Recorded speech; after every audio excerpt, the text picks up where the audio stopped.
Okay friends, చూసారు కదా మన ఇన్స్టిట్యూట్లో అయితే కంప్లీట్గా అడ్వాన్స్ ట్రైనింగ్ కూడా జరుగుతుంది. మీకు ఎవరికైనా ఇంట్రెస్ట్ ఉంటే నాకు కాల్ చేయొచ్చు, కాంటాక్ట్ చేయవచ్చు. ఫ్రెషర్స్ నుంచి అడ్వాన్స్ లెవెల్ మొత్తం నేర్పించడం జరుగుతుంది. దీనికి ట్రైనింగ్ పీరియడ్ వచ్చేసి 30 days ట్రైనింగ్ ఉంటుందండి. ఇప్పుడు 30 days ట్రైనింగ్లో మీకు కంప్లీట్గా మొబైల్ యొక్క software, hardware, chip level complete training ఇవ్వడం జరుగుతుంది. ఓకే, దీనిలో మనకి కంప్లీట్గా మొబైల్ ట్రైనింగ్లో ఏమొస్తుందంటే పొద్దున్న బేసిక్ అంటే మార్నింగ్ ఏమవుతుందంటే క్లాస్ జరుగుతుంది. క్లాస్లో ఏం చెప్తారంటే అసలు ఒక బేసిక్గా ఒక ఫోన్ ఎలా ఓపెన్ చేయాలి అక్కడ నుంచి స్టార్ట్ అవుతుంది.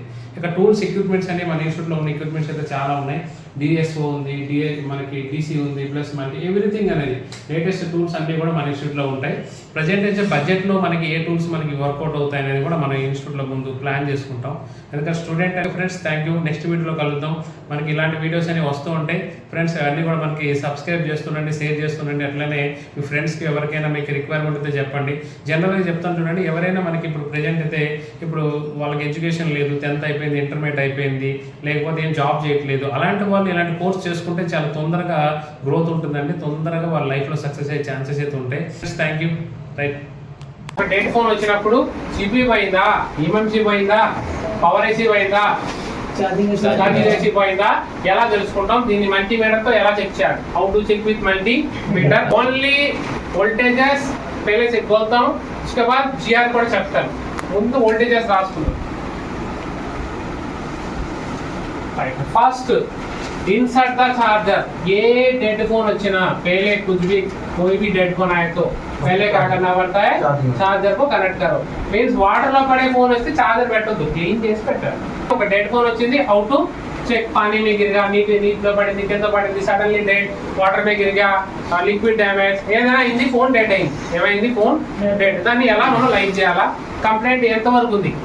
చిన్నగా ఉందా, పెద్దగా ఉందా? हेवी कंप्लेंट और नॉर्मल कंप्लेंट. ओके, तो डिफरेंट टाइप ऑफ कंप्लेंट्स भी देता है, इसके बारे में भी बाद में बात करते हैं. ముందే మనం చార్జర్ పెట్టాలి.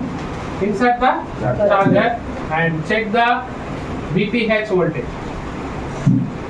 Insert the charger, check VPH voltage. VPH voltage ఎలా తెలుసుకోవచ్చు బావి? VPH వోల్టేజ్ ఎక్కడ ఉంటది? VPH వోల్టేజ్ ఏ సెక్షన్ లో ఉంటది? चार्जिंग सेक्शन लो ఉంటే కాయిల్ దగ్గర. Dual power AC, power on, dual mode power on आ रहा है. इसमें क्या होता है? VOB वोल्टेज आता है. कौन सा वोल्टेज? नेक्स्ट लेवल में बताता हूँ. अभी उसके बाद चैनल में भी जाना पड़ता है. What is VOB? ఇక్కడ చెప్తాను, దీన్ని గుర్తుపెట్టుకోండి. Don't write it. Check charging IC only. But VPH power అక్కడే కాదు, వేరే దగ్గర కూడా చెక్ చేయొచ్చు. ఆ ప్లేసెస్ ఏంటనేది మనం బోర్నియో బిట్ మ్యాప్ లో చూస్తే తెలుస్తుంది. 4 5 6 7 కాయిల్స్ ఉన్నాయి. 7 ఉంటాయి. ఫోన్ బట్టి అంటే మనం ఇప్పుడు చూద్దాం. ఈ పవర్ ఎవరికి వెళ్ళింది? పవర్ ఐసీకి వెళ్ళింది. ఇక బక్ కాయిల్స్ అంటే ఈ వరుసగా కనబడుతున్నాయా శివ? ఇప్పుడు ఒక్క పైన బక్ కాయిల్ క్లిక్ చేద్దాం. వాటిలో ఏది చూసినా కానీ నీకు సిపియూకి సంబంధించిన డేటా అర్థమవుతుంది. సిపియూ బాగుందా, బాగాలేదా, ఏంటి కండిషన్ అనేది ఆ కెపాసిటర్ చెప్పేస్తుంది. ఓకే, అందుకే ఆ సిపియూ కెపాసిటర్ గురించి మీకు అవగాహన రావాలి. ఏ కాంపోనెంట్ చెప్తాను, mainly capacitor. Okay, means with charging, with charger connect అయ్యే ఉండాలి. చార్జర్ కనెక్ట్ ఓకే రేనా? Okay, means example this board. ఈ బోర్డ్ నేను చెక్ చేయాలనుకుంటే ऐसा चेक कर सकते हैं. इसको चार्जर कनेक्ट कर ले तो మనకి ఏమో ఉండాలంటే బోర్డ్ इतने रहता तो बस चेकिंग के लिए. अब डिस्प्ले वगैरह बैटरी ఏం వద్దు. మనకి ఏం ఉండాలంటే చార్జర్ ప్లస్ B2 ఇంతే. ఈ సెక్షన్ ఉన్నది కనిపిస్తుంది చూడండి. ఇంత ఉంటే చాలా చెక్ చేయొచ్చు. ఫోన్ ఆన్ ఉందా లేదా చెప్పచ్చు.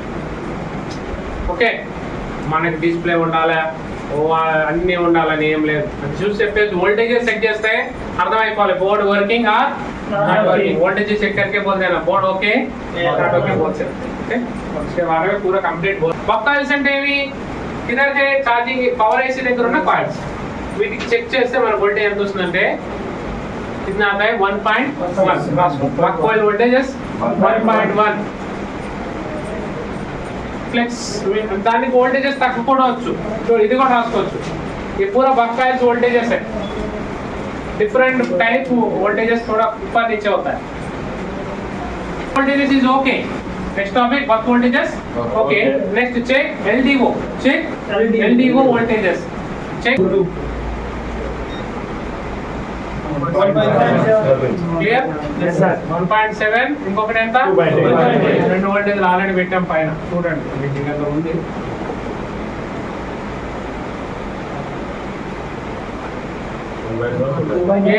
ఇప్పుడు మనకి eMMC voltages okay not eMMC లేదు ఇందులో.